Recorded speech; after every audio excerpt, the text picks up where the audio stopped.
my name is Susanne Evans and welcome to the ChangeStories podcast. This is a podcast for people who are interested in creating change, whether that is within organisations or for individuals. In each podcast episode, I will have a conversation with someone about their work to share their story. Each story and conversation will provide you with ideas and inspiration for your own organisation or for you personally. To find out more about each episode, including further reading, and to share your change stories, go to www.changestories.co.uk. Well, today, the three of us are back together again. There's Dr. Susanne Evans, David Lee, and myself. And this is a fairly irregular get-together, but it's always worth it. And today we are going to be talking about bad behaviours in the workplace and what we can do when they arise. And we asked, actually, on LinkedIn, we did a call out asking for some stories. And I know we gathered some. And of course, we have plenty of our own in case we run out of those as well. So who's going to kick us off with a story? Do you want me to start? Because I seem to know lots of people who've had lots of bad behaviours at work. Not them, the stuff that's happened to them at work. So what I will say is I got lots of direct messages on LinkedIn with stories. But what I found interesting is the bulk of people who sent them to me wanted to remain anonymous, but also wanted the story to be anonymous, which I think is interesting in itself. That tells us something, doesn't it, about how this sort of behaviour can impact on people. So I'll give you a few examples plucked out at random from some of these stories, and hopefully they will be general enough so that I'm not identifying the organisation, but interesting nevertheless. So the first one that somebody told me was about a senior person in an organisation that they worked in who was very derogatory to less senior members of staff. So calling them names like junior and things like that, which in itself is pretty bad. But also this person threw food at employees whilst they were speaking to their customers. And whilst this senior person was speaking to their employees, they would punctuate their points by throwing biscuits at the person's head while they were speaking. So that was the first one. So let's unpick that one first, shall we? Because I've chosen that one first because it's so terrible that I thought that's probably one of the worst things I've ever heard. So here's what comes up. This is sort of asking, maybe it's just a rhetorical question, but it'd be interesting to hear our different theories. It's like, what would make somebody think that was acceptable? Yeah, and the question that I thought when I read the story, but was exactly that, but also, how does this person behave outside of the workplace? So are they like this at home, or is this something different? Because if this was at home, that you would have real questions about this person and their behaviour, and it's violence, it's abuse, isn't it? And so when they're in the workplace, is that the same? Are they the same at home or in the workplace, or is this something different? And if it's something different, exactly as you said, David, what happens to somebody that they think this is okay? I don't know the answer, because it would never occur to me to behave like that. But clearly in this person's mind, this was a way to behave in the workplace. Besides kind of the obvious that they haven't been held accountable, called out or held accountable, one of the things that just popped into my mind that I found so fascinating, have either of you read or any of Bob Sutton's books or listened to him speak? So Robert Sutton goes by Bob. He's a Stanford professor. He was the author of, excuse the language, the book called The No Asshole Rule. So back in the early 2000s, he maybe still does. He had a blog where he would write about research on the corrosive effects of power, and including ridiculous, undeserved power. So, for instance, check this out, that one of the studies that he talked about was there would be two subjects in an experiment. So let's say Susan and Suzanne, you are told by the researcher you're going to be attorneys arguing a case. And I'm told, okay, David, you are the judge and you have to judge, which person argues better. And that's what we think is the experiment. So you do your thing, I judge. But then the real experiment happens. When it's over, they bring us in a plate of 4 cookies. And the person who just randomly gets selected the judge is way more likely to go for the 4th cookie and also like talk with their mouth full of cookie and crumbs spilling out. So that's just one of many examples that he cites about, again, the corrosive effect of power. So, that I think no matter how, self-aware we think we are and like, I want to do the right thing, I think it's so important to be super vigilant the more power that we have. Isn't that wild? Is that experience? So, I've never heard of that before. Yeah. When you were talking, I was thinking about the Milgram experiment, with the electric shocks. I was thinking about that. But I mean, it was a horrible experiment that actually, that is not really talked about that much anymore because it was not very ethical. But that one, how fascinating. And just being put in that position of power immediately changes behavior. Because I must admit, when I was gathering these stories from people, that's the undercurrent. It's someone with power behaving badly towards someone without power. That seems to be the sort of the overarching theme, I think. And yeah, maybe that's got the thing. But the other thing that you said, which I think is really important, is not being held to account. So why has no one done anything about this sort of behaviour? Was it something that this person saw their boss do and then they thought it was okay? Because I hear that a lot with stories around long working hours and things. So, I had to do it when I started working in banking, consulting, legal, whatever. So everyone else should do the same. So maybe it becomes this sort of perpetuated way of behaving. Possibly. And it's also that it may have happened at home or at school.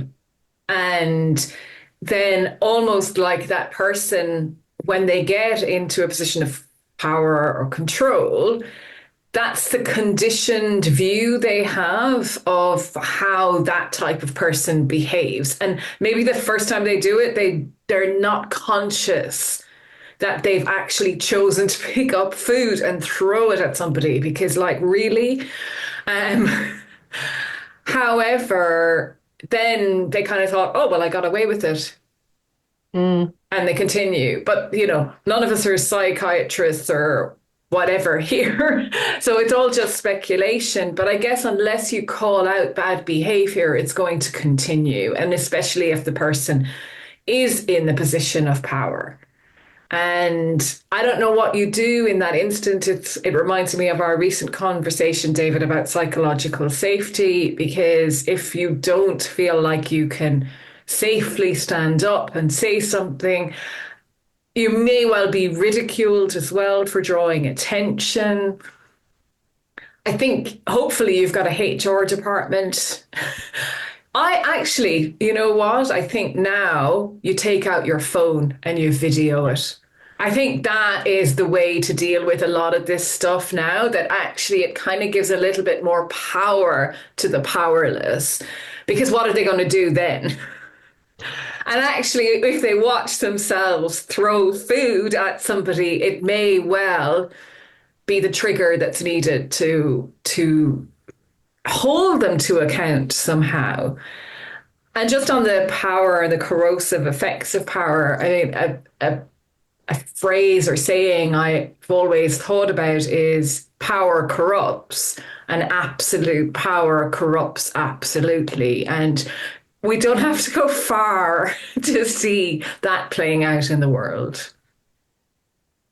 No, Absolutely. and I wonder as well whether behaviour that's at that real extreme end of the spectrum, some people might view that and think it's funny. Other people in the office could laugh because it's not happening to them, so they're okay. But that might be something quite amusing for some, and that maybe even the person it happened to, if they told the story to their friends or family further down the line, they might laugh at it too with the benefit of hindsight. But it's not funny. It's very extreme. And I think actually you're right. This story I think was from some time ago, and you'd like to think perhaps the world has moved on and that would happen less. I think the bit that's interesting is thinking about bad behaviour that's at almost the other end of the spectrum, where it's not that kind of physical, but it's almost like a more mental, psychological bad behaviour that happens in the workplace that perhaps is less obvious, but probably more insidious, I would think. Because it's easier to deny oh, Mm, I was just kidding. Can't you yeah. take a joke? Yeah. Yeah, so I've got an example as well that somebody told me about that, where he was in a meeting with a whole load of colleagues, and they were talking about like doing a review of the year and how things had gone. And one particular member of the team was congratulated on a really great piece of work that they'd done, and they were given a bottle of champagne, and everyone gave them a round of applause, and it was all very celebratory. And when they'd sat down again, the boss of this team stood up and basically said, I quote, "You'll all be nothing without me," and basically took the credit for all of this work. So the celebratory nature was immediately gone, and the meeting descended into this awful sort of bun fight of accusations. And then they all left, and then apologetic emails were sent, but not from the senior person, who eventually did apologise a few days later. But the quote that my colleague used to describe this person who'd taken the credit for everyone else's work was that they cast an egotistical shadow over the team, which I thought was a really interesting way of putting it. So to me, that's pretty much as bad as throwing something at somebody, because it's taking something away from somebody, taking credit for their work and not allowing them to celebrate. But I wonder if that sort of behaviour happens more often than we might like to think. I clearly know lots of people who've worked in some really terrible organisations.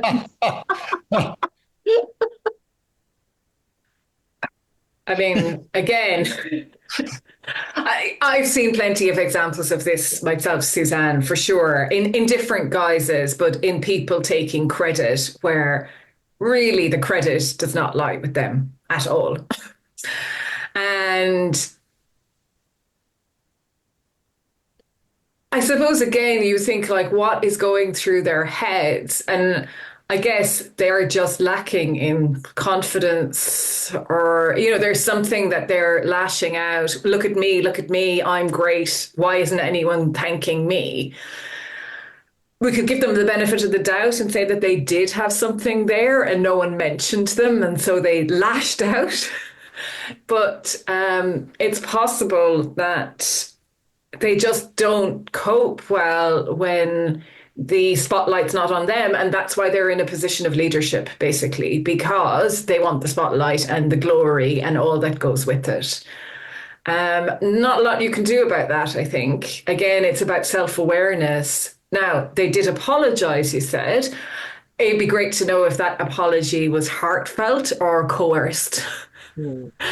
Because if it was something that they were made to do, then I guess they never really understood why or felt actually genuinely sorry.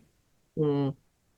Yeah, from the story that was told to me, it was everyone else in the room apologised immediately for something that they hadn't started necessarily, but it definitely seemed to lead them down a road where the nice atmosphere was lost. The person who I guess you'd think was the protagonist, it seems like didn't apologise until quite a few days later. So you sort of think it feels like they were forced to do it, perhaps because of everything else that had gone on. But yeah, it'd be interesting to know whether they truly knew what had happened, what had gone wrong, or whether they were just apologising because everyone else had apologised. Who knows? Here's what I'm wondering. So I'm thinking from the listener's point of view, in terms of actionable suggestions. So sort of like the two, and maybe there's more, but the two that I can think of, two domains related to people behaving badly. So one is, what are things that we can do in that situation, both to potentially stop it or mitigate the damage, number one. And then just as important, what can we do to make sure we're not that guy, so to speak? And I doubt anybody who would bother to listen to this is not prone to throwing, food at people. But again, because we're all imperfect, if we have any kind of power, including even just like having a strong personality, that we can be doing, like there can be people emailing other people about things we've done for other podcasts. So I hope not. There's several podcasts dealing with this. Even as we speak.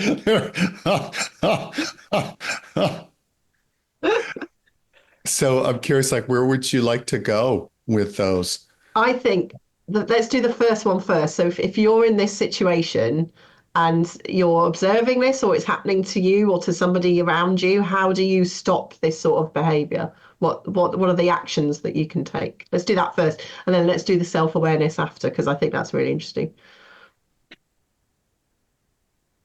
So how would you stop it? I mean, I think the first thing is you have to weigh up the interpersonal risks involved in the course of action that you take.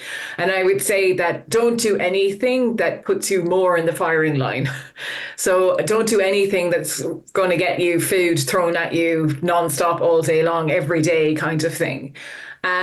Find someone to talk to, someone to witness it, a couple of people to witness it, take a video of when it's happening. There's a customer there, you said. Can you encourage your customer to make a complaint? There are various ways of bringing it out into the open. If you feel safe enough, you could just say stop. Or please don't do that. Don't throw food at me. I think sometimes if we're very direct in a calm manner, that can hit home quite well. And it's not, or I noticed that you threw food at me. I mean, this sounds a bit funny, but, I've noticed you're throwing food at me. Do you think that is acceptable behavior? I mean, you can come up with a couple of variations, but I often think the direct approach to something that is abominable, I can't even say the word, but, unacceptable in every domain might actually be the shock that's required, because there's a possibility that the person is not fully aware of the course of action that they've taken. Yeah, they've done it so long, they're just on autopilot.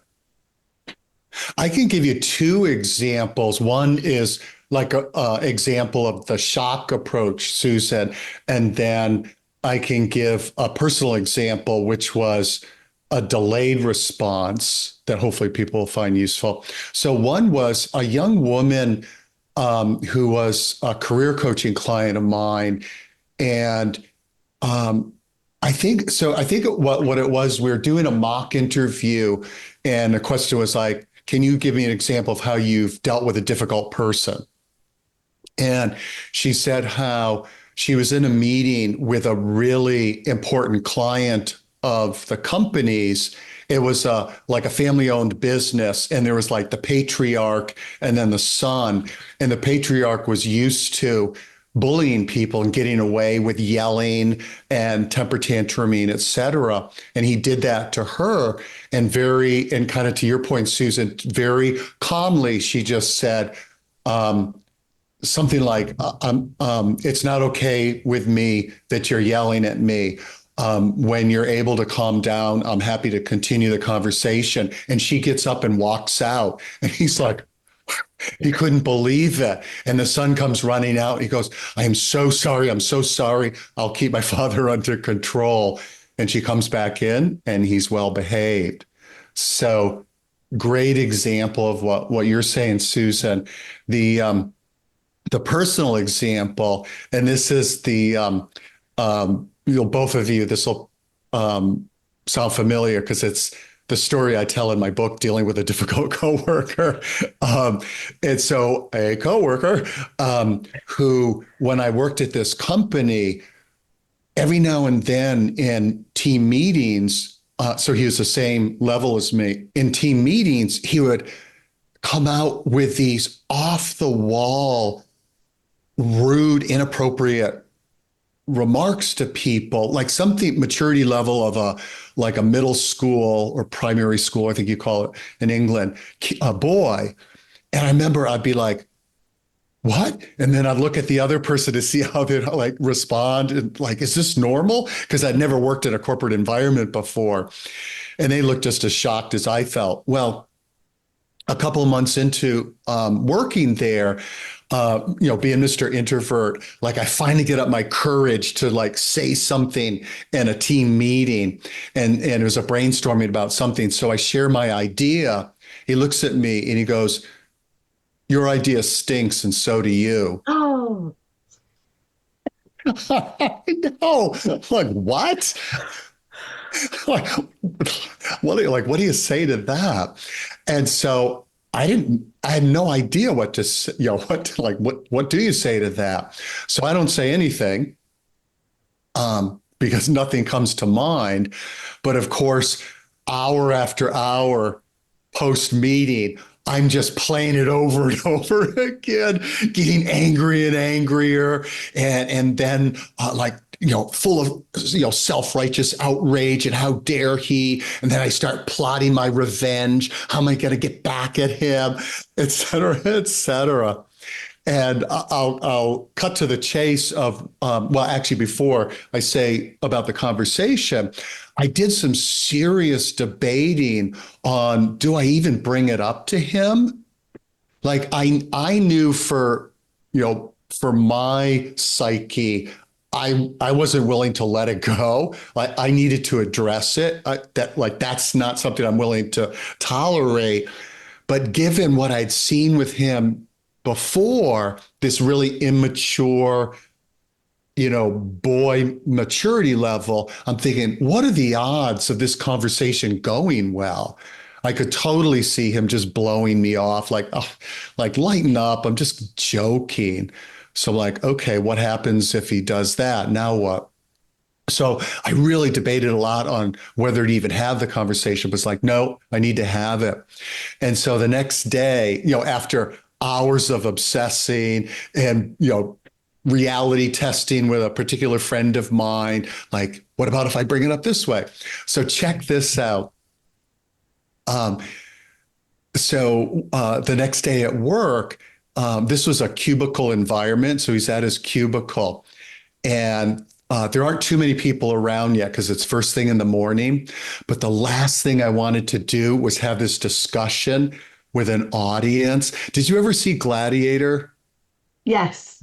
So do you remember when the gladiators, they look at the emperor and they go, we who are about to die salute you? I feel like that would be me to the audience, because I know if it becomes a verbal battle, I'm losing. So I get him into, I ask him like if we could meet in an office. I wanted to talk with him about something. Like, sure. So we get in there. So it's not a spectator event. And I bring up to him, I say something like, hey, I don't know if you remember in yesterday's meeting, when I brought up my idea and you said your idea stinks and so do you. I'm sure you're just trying to be funny, but being on the receiving end of it, it didn't feel that funny. So I was wondering, like, what was up with that? And I was really conscious of no attitude in the voice tone, is like soft, genuine curiosity. And he's like, oh, wow, I don't even remember saying that. Thank you for letting me know. And I'm like, oh, I didn't expect that. And then he goes, yeah, man, thank you for bringing it up. I would hate to think I was offending people. And of course, I know, Susan, my inside voice, like, you're kidding, right? And then if that's not like gobsmack worthy, he's like, yeah, thank you for telling me, because I really pride myself on my professionalism. I know, I'm like, you're kidding, right? No, I didn't say that. And sometimes, like, I share that story in a seminar, people are like, oh, I bet he was lying. And two things. One is, yeah, that's my response. Like, shrugged my shoulders. One is, if you saw him, you could see how sincere he was. And number two, even if he was lying, like, he's put on notice, I'm going to call you out on this if you do it again. So I'm not going to try to, discern whether he's telling the truth or not. And so having once, in my first career, been a therapist and working with a lot of men, stereotype time, I knew, even though I love talking about relationships and stuff, we're not going to go there with this guy. Like, because I really wanted to know, like, talk about like all the other times he's been mean to people, and that doesn't really help the working relationships, et cetera, et cetera. I knew enough not to do that, and just like, hey, appreciate your willingness to talk about it. He's like, no, man, thanks for bringing it up. He never did it again. Wow. To me, and I never saw him do it to anybody else. And so if you were to ask me to put money on, is this conversation going to go well or crash and burn? I would put money on it's going to crash and burn. So I love sharing that story to like give people hope that even people that haven't demonstrated like they're capable of a mature conversation, if you do bring your A game, and all the stuff that Susan, you and I have been talking about in our LinkedIn Live, if you go in there in a productive state, telling yourself a useful story, it can work out. So It's a great story. Oh, thanks. And it's reminded me, actually, David, of something that is in my book, Leading Beyond the Numbers. But it's something that I have to constantly remind myself of. And it's like one of these practices, isn't it, that we keep talking about as well, that, we let go of sometimes. But it's to look at the person and not the behavior. Right. So it's to actually look at the person and not their behavior, because the behavior is just a manifestation. It's something, not like that person wasn't aware of their behavior. But by you looking at the person and figuring out how to deal with the person revealed themselves as well and looked at their own behavior. So I think sometimes we get caught up in the behavior.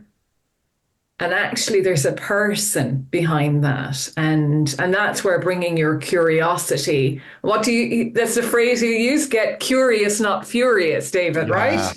Yes. And you think about if I had like right after the meeting stormed into, well, I was going to say into his office, stormed to his cubicle and confronted him, cues of threat, big time, immediately triggered defensive and antagonistic response on his part. So for other people that have delayed intelligence like I do in those situations, it can be a good thing, because you have time to pause, reflect, calm down, and come up with a curious, measured response.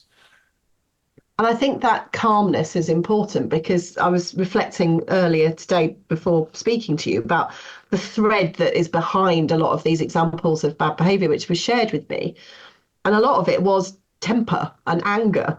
And so if you meet that anger with your own anger, you're not going to get a positive response. Whereas taking yourself out of the situation, considering how to respond, and then coming at it with exactly the approach that you talked about, David, you're more likely to get a positive outcome, because you're not meeting them where they are, you're meeting them at a different place with a bit of distance. And I think that's what's really important. Huge. And that's where I love the work of Pema Chodron, the Buddhist nun, where I always recommend the book Don't Bite the Hook by her. I recommend the audio version. And it's so true when she talks about that thing that I know the three of us have talked about is that pause, the power of the pause. And I love what she talks about. It's so true that if we do lash out of anger, it feels good in the moment because we discharge that pent up energy. And it's like, oh, I got that off my chest. And all that does, neurons that fire together, wire together. All it does is reinforce that other people are pulling our strings and we're not able to maintain that calm. It reminds me of some coaching conversations I've had over the years where people have come angry about something, an email that was sent or something that was said in a meeting, and they want to react, they want to respond, and I quite often ask the question, what purpose is that serving? Why are you doing that? How is that going to help? And you'll get that brief feeling of, that's it, I've told them everything I want them to know, but it won't last. It won't resolve the situation. It's just you lashing out, just like they've lashed out at you. And I think, the temptation to respond quickly, the temptation to write an email back to the snotty email you've received is huge. But it's actually about taking a pause, taking that step back and reflecting, and then coming at it with that positive story, positive mindset, as you said, David, and coming at it as from a place of wanting to try and resolve it, but also of curiosity. I think that point that you said, Susan, is really important. You've got to be curious. And I suspect for a lot of people, they do lack that self-awareness. No one's told them this before, so they don't realise the impact that it has. And I guess there's also the issue of whether the person is more senior than you at the same level or more junior, whether that's email, in person. And that also adds a dynamic, if you allow it, I think, because at the end of the day, we're human beings being human, and there is a way to be treated and there's a way not to be treated, and being able to stand up for yourself, knowing what's right and what doesn't fit well with you, that's what matters too. And it's always important to be able to stand up for yourself, because otherwise you'll turn into a resentful, bitter human as well. You might think that because somebody's more senior than you, that they should know better. Well, you'd be right to think they should know better, but it doesn't mean that they necessarily do. And I think we can lose sight of that as well. And I was very fortunate growing up because my dad, the one piece of advice that I've kept with me all these years is, just because somebody's in a position of authority doesn't mean that they're right or that they know what they're doing. And I think, especially when it comes to unacceptable or poor or bad behavior, that's never right. And they shouldn't be doing it. And so you're always encouraged not to settle for that, I would say. In whatever way you can resolve the situation, do it. And I think I would also encourage anyone listening who has got issues with this sort of behaviour or knows someone who has, to make use of the systems and processes that exist in organisations to help. Because it is difficult if it's somebody more senior than you, or if it's prolonged and it's causing a lot of distress. And all organisations will have processes to deal with this sort of thing, of a variety of forms. HR departments, some organisations have counsellors and external organisations, but there's lots of support out there. And I think from my time working in HR, you see a huge amount of this sort of behaviour. And it was interesting what was said earlier about people not realising that what they're doing is offensive or causing problems for people. And that's often the case, but that's not the point. The issue from an HR perspective is always it's how something is perceived rather than what the intention was. So I think you do have to reach out, you do have to get that support. the number of times I've sat there in meetings, formal meetings, where the person who's been accused of doing something has said, oh, well, it was just a joke, or we were just having a bit of fun. And it's not fun if it's causing problems for somebody else. That's often a poor excuse. It is, yeah, it's just fun. They can't take a joke, blah, blah, blah. It's you still hear it now. And I think it doesn't matter. It doesn't matter if that was your intention. If someone's upset by it, that's not okay. And you're shirking your responsibility. Sorry, David, I'll stop now, but you're not taking personal responsibility for the fact that that had an impact on another human being. Yeah, David.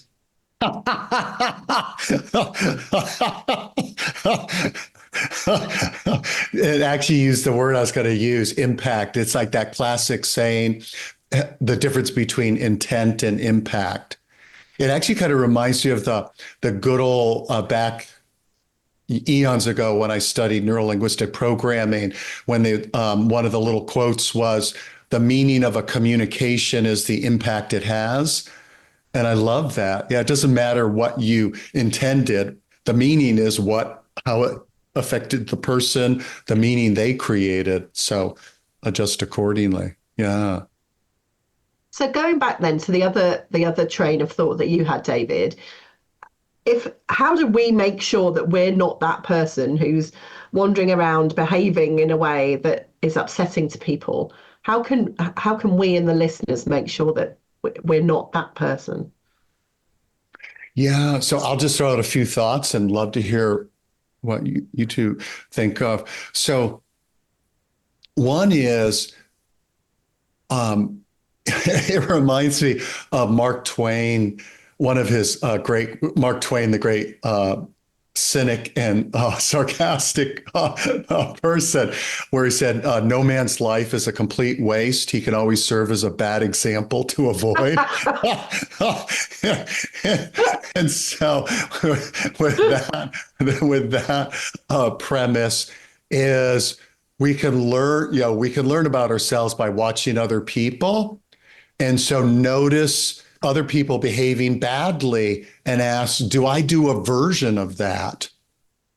And so let's say the example of the person like, hey, if it wasn't for me, this never would have happened. Like, okay, I would never be that ridiculous, but is there some other way where like I try to shine the spotlight on me or discount other people so I feel better, for instance? So using other people and things that bug us as a stimulus for self evaluation. And I think back to psychological safety, being brave enough to ask people that you respect for feedback. And one of the things that I love the concept of feed forward. And it's interesting. I first heard it from Marshall Goldsmith, who's like super famous executive coach, and how if he works with an executive, he requires them, he won't work with them unless they get feedback from their team. But he frames it as feed forward, which instead of saying like, what have I done that's like really, horrible, I'm exaggerating. It's in the future, what can I do differently? Like, what could I, that stop, keep doing, do more of conversation. The key is it's in the future. And it's so interesting. Good old Adam Grant, I think it was in Hidden Potential. Yeah, it was in Hidden Potential, where he talks about that's what he recommends people, instead of getting feedback, is give advice. Like, how can I be a better presenter? How can I be a better listener? How can I give better constructive feedback? So it's moving forward, not analyzing the past. Because you think about it, if you analyze the past, it can trigger shame and helplessness, because like, okay, I'm not good in that area. I've got all these examples of not doing well. Okay, I'm a big loser. But if it's like in the future, this would make me even better, I can do something about that.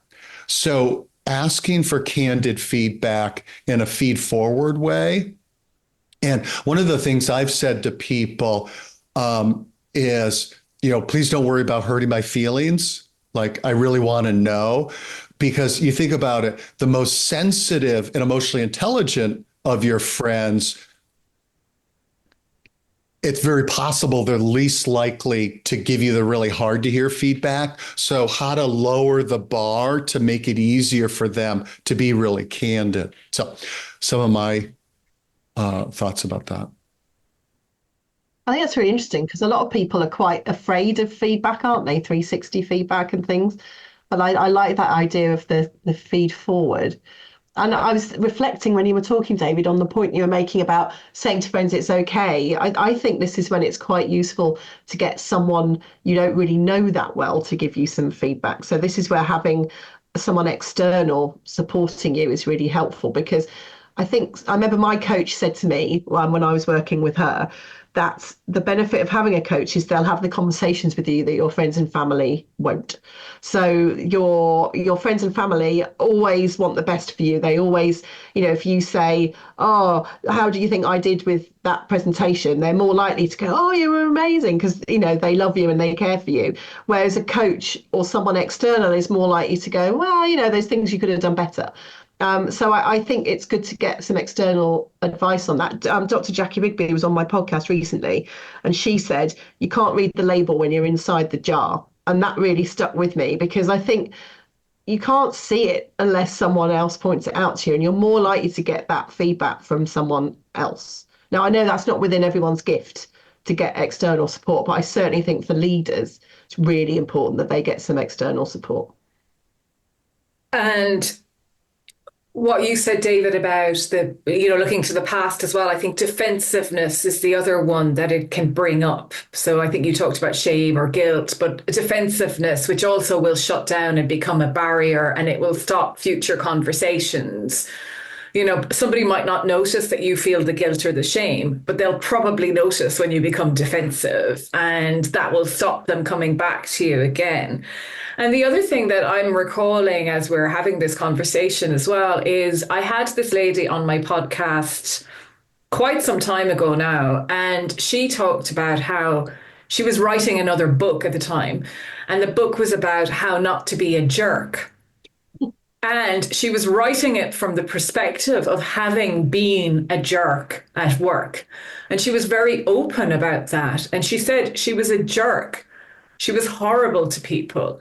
And she said she knew. And her theory was that most people do know when they're behaving badly or poorly or unacceptably.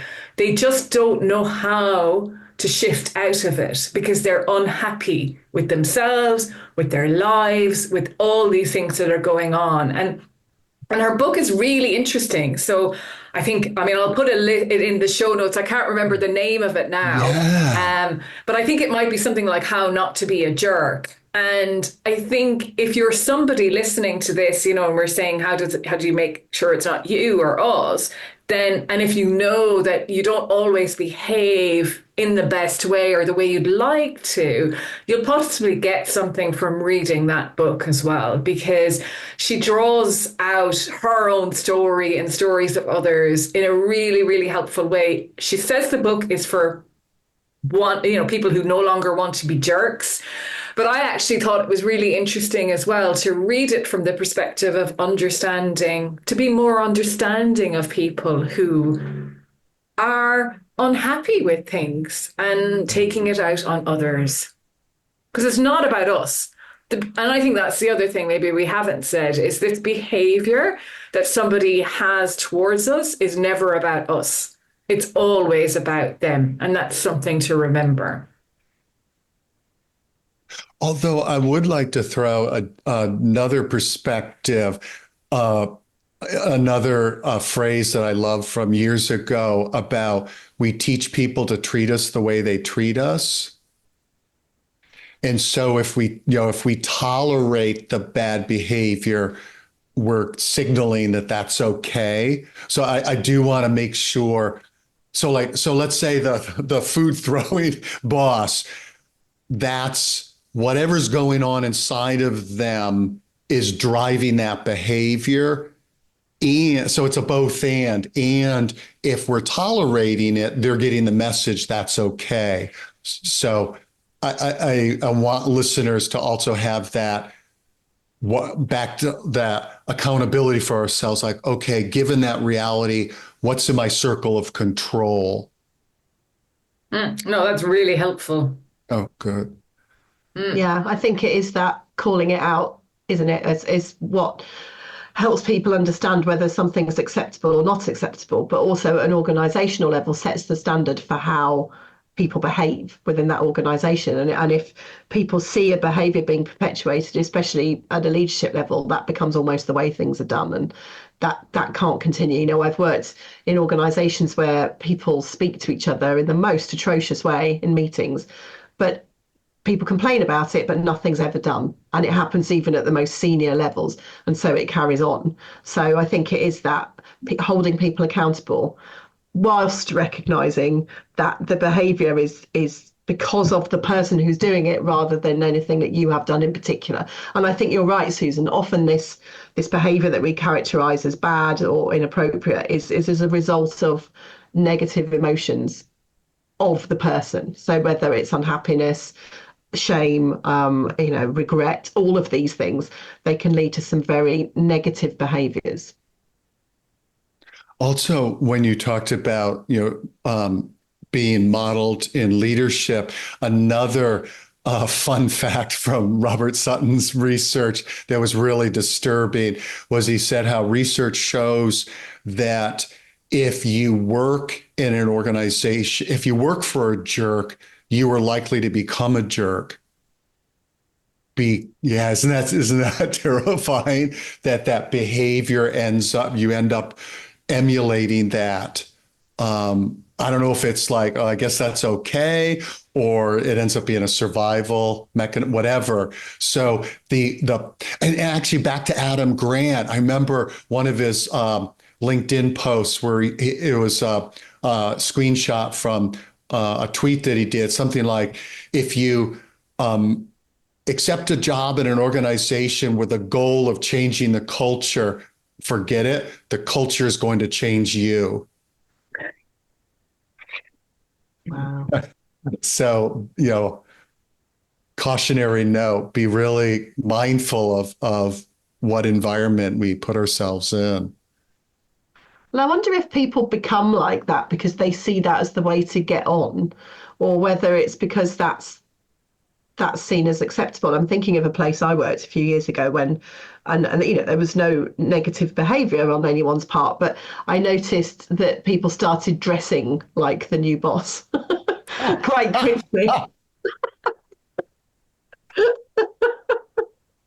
And it was interesting to see that people who previously had dressed in a certain way suddenly started to dress in a different way. And so that got me thinking, well, why were they doing that? Well, they were doing it because perhaps they thought that was the way to be successful. So I'm wondering with some of these behaviours, whether people do it because it just becomes normal, or whether they start doing it because they see that as the way to success. Don't know. I didn't start dressing. Just want to say that it was a man. I didn't want to dress like him. Others did. I think it can come back to, if you don't know who you are, then you will follow in the footsteps of the person you think you want to be, perhaps. And again, it reminds me of a podcast conversation with Eamon Fitzgerald from quite some time ago, and he's I use the story in my book as well, but he said, when he became the managing director of an organization, he thought that he needed to be like the former managing director, and that those shoes were not possible for him to fill because he was a completely different person. And when he relaxed into his job and showed up as himself, he found he was much more successful. So I do think that this is where we come back to self-awareness or coaching or any of those things, that finding out who you are truly is so important, and understanding yourself and not perhaps wasting. I don't want to be like insulting anyone, but trying to copy someone else isn't the way to be yourself in this life. And sure, you can take things from them that you want to use, and you can learn from them, but be yourself. Yeah, I think that's true. And I think a lot of that sort of modeling of behavior and dressing the same, I suspect came from a place of inexperience and not being sure who you were. And I think, yeah, it is about having that confidence to just be you, whatever that happens, but also having that level of self-awareness, reflection, insight that we can check in on ourselves just to make sure we're not being the jerk, you know. Isn't it this thing that someone says, you know, if there's no idiot in the room, you're the idiot? Well, maybe that's the way to think about it. If you're in a meeting and you don't know who the jerk is, maybe you're the jerk. And also, I think that's a great point, Susanne, because if you're the common denominator, often in a situation that you know, you don't get on with this person and you don't get on with that person and you don't get on with that person and you don't like that, and you're the thing that's in common, then perhaps you need to look at yourself. And that's easier said than done. It really is. And it takes practice, but you got to start somewhere. Well, yeah, no one wants to be that person, do they? I mean, it's very brave of your podcast guest to write a book about how she used to be a jerk. I really admire that, because I think how many of us would actually be prepared to stand up and say, I was that person? Hats off. Yeah. She's done so much work and internal work and turned her life around, and it's quite incredible. And that was her second book. So yeah, I'll definitely put this in the show notes. One for the reading list. I think for me, what I've really enjoyed about this discussion is that that discussion about self-awareness and having that insight and asking others for how we appear. And I think there's a benefit to all of us for doing that, both reflecting on interactions that we have with other people after we have them, but also asking other people for that feedback. And I think I notice in organisations there's not enough time for reflection. And I think it's really important that we build that in for ourselves and for others, so that people do have time to think about these things. Totally. Reflection is like a superpower, and it really is something that, and even for me, it took me a long time to believe that. and it's a practice. And of course, being honest in your reflection is also a practice, because it's very easy to reflect on everyone else and everything else. And yeah, I think like starting from, you know, what did I contribute to that situation, or what could I have done differently? And it's not about the judgment, is it? I think this isn't, you know, we will all beat ourselves up. We're all our own worst critics. But at times we don't recognize that we also have a power to shift something or to make a change. And that power often starts with reflection, self-reflection. And I think maybe one other simple practice that can be helpful to people is when you're asking for feed forward, we'll say feed forward, is to make sure you ask for examples, like what would that look like? You know, so that we know what they're talking about, and not assuming just because they use a term like, you know, be a better listener, or not be such a micromanager, whatever it is. Like, what would that look like? What would that sound like?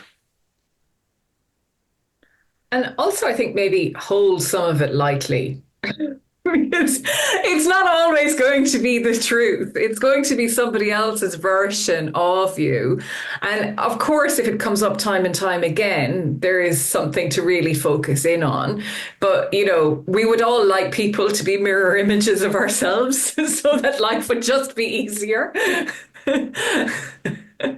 But boy, yeah. That is a huge, thank you for mentioning, that is a huge takeaway. And that, again, that's one of the things I really liked with Adam Grant's book, where he really dives in about how to actually make feedback useful.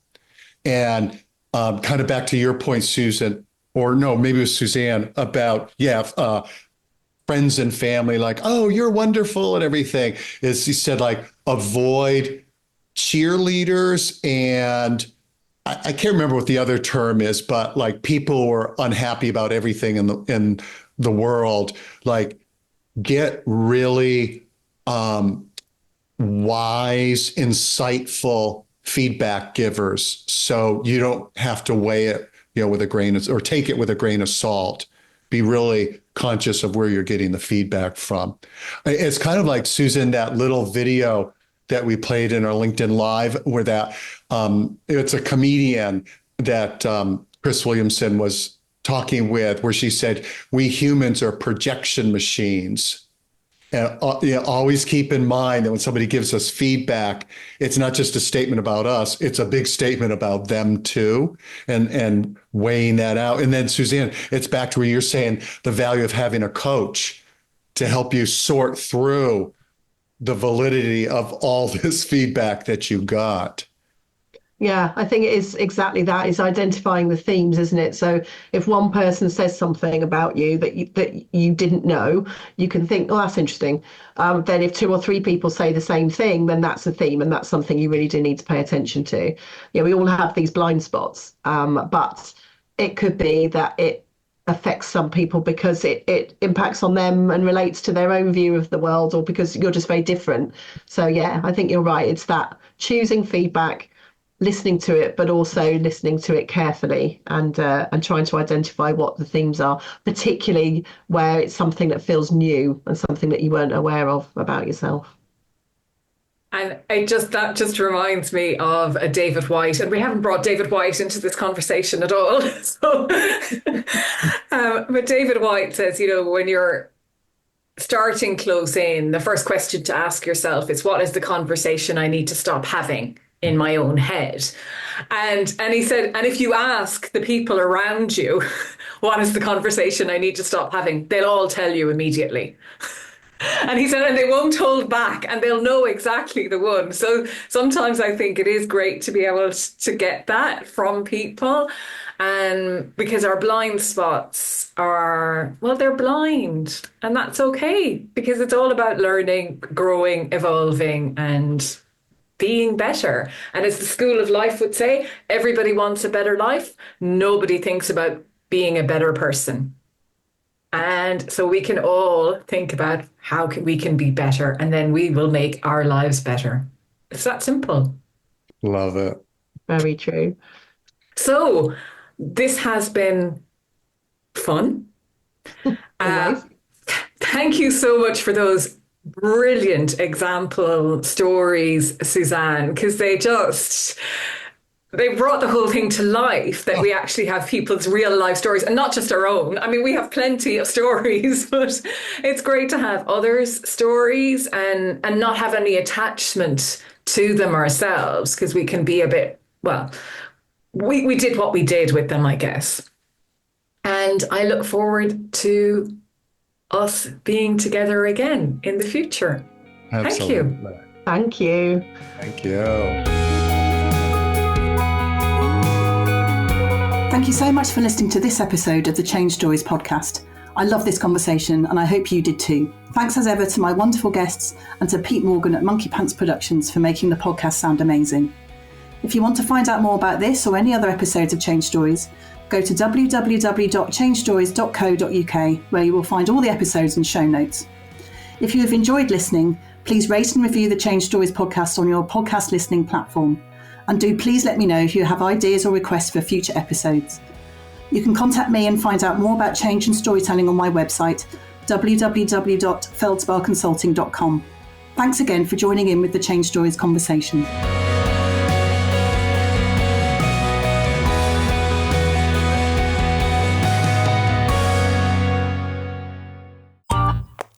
This has been a Monkey Pants Productions podcast.